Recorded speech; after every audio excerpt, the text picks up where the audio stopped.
Buonasera, innanzitutto buon anno, visto che questo è il primo X-News del 2013. E per questa puntata è con noi Luca Zaia, governatore del Veneto. Buongiorno e buon anno, governatore. Buongiorno a tutti e ovviamente auguri. Senta, governatore, torniamo alla politica. Le faccio 4 nomi: Monti, Grillo, Berlusconi e Bersani. Nel 2012 chi di questi 4 ha più lasciato il segno, nel bene e nel male? Bah, guardi, ci sono molte sfaccettature, ma glielo dico velocemente. Secondo me il fenomeno è stato Grillo assolutamente, quantomeno nella prima parte del 2012. Per la protesta, perché ha saputo incorporarla meglio degli altri e ha saputo anche, come si può dire, pur dicendo io non vado in TV, ci è andato più degli altri poi alla fine, no? Indirettamente. È stato rincorso. È riuscito a creare quel fenomeno che si dice nel marketing della pubblicità occulta, cioè far parlare di sé dicendo di non parlare di sé.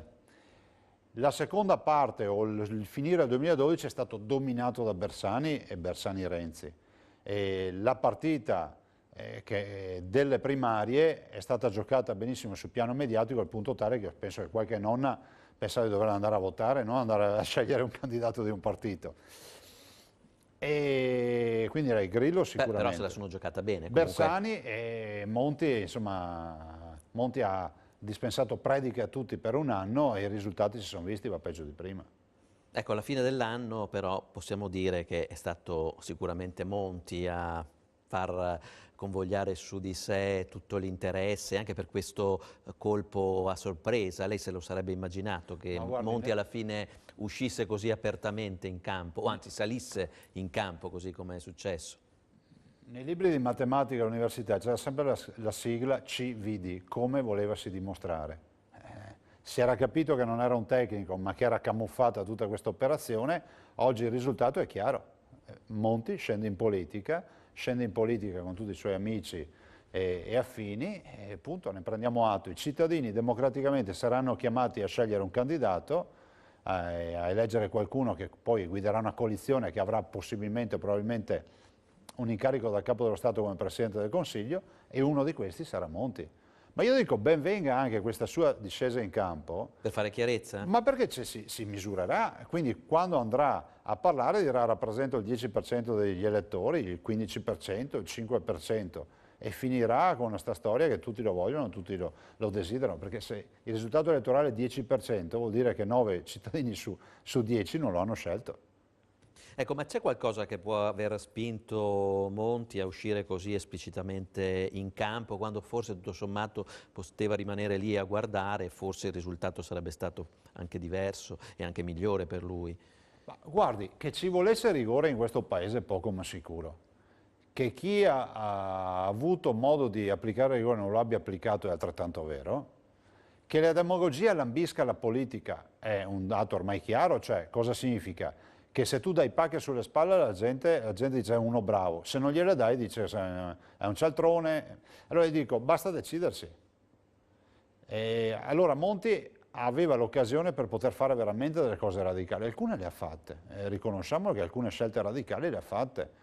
Però ad poi, esempio? Una in particolare? Ad esempio, secondo me, l'aver avuto il coraggio di partire subito con il tema del rigore. Un rigore che poi ha lasciato metà strada, perché rigore, equità e crescita significa... Però ci ha messo il naso. Sì, assolutamente, la spending review ne è un esempio. Però c'è anche da dire che poi quando si è trattato di toccare gli stipendi di quelli che stanno a fianco a lui, che guadagnano anche 1 milione di euro all'anno, sono dipendenti pubblici, lì non si è toccato niente. L'altro guaio che invece è accaduto con Monti, che non ha avuto il coraggio di tagliare gli sprechi. Mi spiego, la siringa che nella mia sanità del Veneto viene pagata 6 centesimi, nelle gare d'appalto, in giro per l'Italia viene pagata 25 centesimi. Il pasto che io do con gara d'appalto a un paziente in ospedale in Veneto è di 6,5 euro. In giro per l'Italia viene pagato 50 euro un pasto in ospedale.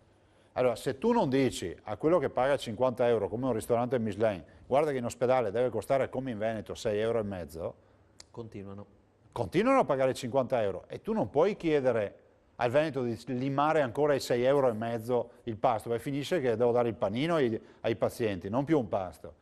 È questo che Monti non ha avuto il coraggio di fare, perché del resto chi lo teneva in piedi lo mandava a casa se faceva sta robe. che è esattamente il problema che ha avuto Berlusconi o che ha avuto Prodi o che hanno avuto tutti, perché 2.000 miliardi di debito pubblico non si fanno se tu non tiri pacche sulle spalle. È stato un po' meglio di Berlusconi però, Monti, perlomeno per quanto riguarda la credibilità internazionale. Ma le dirò che cane non mangia cane. Mi lasci usare questa espressione, io amo i cani, per cui non è un'offesa.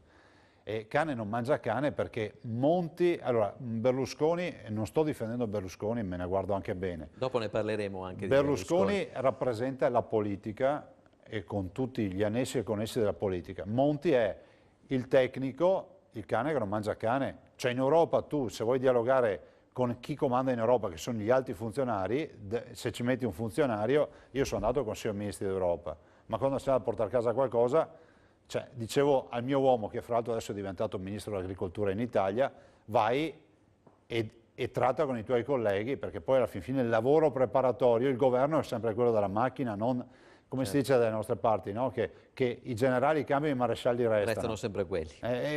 In Europa è la stessa storia. Quindi ricevere complimenti dai tuoi colleghi è più facile che riceverli da chi non è tuo collega. Mi fermo un paio di minuti e poi ancora col governatore Zaia parleremo anche della Lega, di questo Volentieri. 2012, chi ha lasciato il segno e chi no. A tra poco.